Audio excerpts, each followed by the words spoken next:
சிரஸ் என்றால் என்ன? தலை.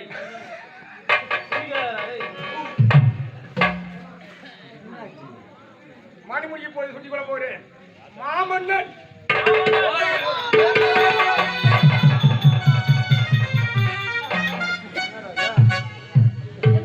சௌக்கியமா? போட்டுதான் அவன் கூட்ட வந்துருக்காரு. சொன்னதை செய்து விட்டாயே. நீ கூறிய வண்ணம் புறப்பட்டேன். பொன்னுலகம் சரியான சமந்தோ மறுத்தான் தேவேந்திரன். வந்து விட்டான் மணிமுடியை கூட்டும் பொழுது வேண்டாம் என்று சொல்கிறாயே. ஒரு செயலை செய்வதற்கு இப்படித்தான் இருக்க வேண்டும். தோன்றின் புகழோடு தோன்றுக, அகுதிலார் தோன்றலின் தோன்றாமை நன்றி. நாம ஒரு செயலை செய்யணும்னா அது சிறப்பா இருக்கணும். கண்டிப்பா இல்லைன்னா செயலே செய்யக்கூடாது. நான் உழைத்தவாறு உன்னுடைய தாயாதி தேவேந்திரன் சிரசிலே இருந்த இந்த மணிமுடியை கொண்டு வந்து விட்டார். ஆனால் மணிமுடி சுட்டும் போது வேண்டாம் என்று சொல்கிறாயே. இருக்கிறது காரணம் சொல்லுங்க. காரியம் இல்லாது நான் எந்த இடத்திற்கும் செல்வது கிடையாது என்பது எல்லோருக்கும் தெரிந்த விஷயம். நீங்கள் எப்பொழுது என்னுடைய நாட்டில் கால் எடுத்து வைத்தாயோ அப்பொழுதே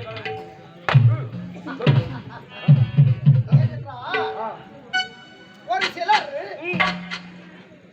ஓடியாடி ஓடாக தேய்ந்து பொருளை சேகரிப்பார்கள். உண்மை. ஆனால் அந்த தேடிய செல்வத்தை வைத்து பரிபாலனம் செய்ய திறமையற்றவர்களாகிவிடுவார்கள். ஆகவே இப்பொழுது பாடுபட்டு இந்த பொருளை கொண்டு வந்திருக்கிறார். இதை அணிந்து கொள்ள வேண்டும் என்றால் இது நேரம் கிடையாது. இது நல்ல நேரம் கிடையாது. எதற்காக சொல்கிறேன் என்றால் தேவர்கள் சூழ்ச்சிக்காரர்கள். நிச்சயமா எந்த நேரத்திலும் இந்த மணிமுடியை தட்டி பறித்துக் கொண்டு போய்விடுவார்கள். ஆகவே இந்த மணிமுடி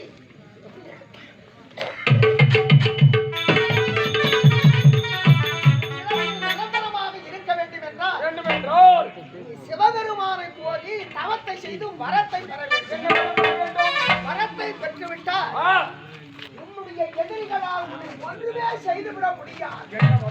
நிரந்தரமாக இந்த மணிமுடி உனக்கு சொந்தமாகிவிடும். இப்பொழுதே விலை சூடிய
கேட்பவருக்கு மறுப்பு சொல்லாது வரத்தை தருபவர் சிவபெருமான். அங்கு சாகாவரம், வேகாபுடல், போகாத செல்வம் இந்த வரங்களை நீ பெற்றுவிட வேண்டும்.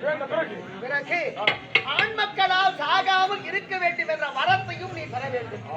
இந்த வரங்களை நீ பெற்றுவிட்டால் எதிரிகளை அழிக்கலாம். கொண்டு வந்த இந்த மணிமுடியை நிரந்தரமாக பரிமாற்றம் செய்யலாம்.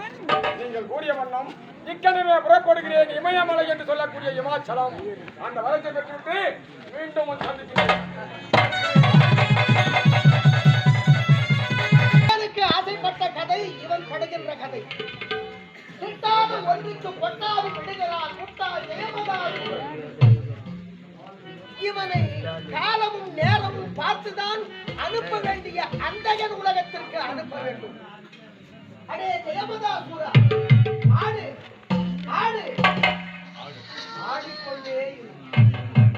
நீதான் வரமாட்டேங்குது, நீயே தான் ஆட போற.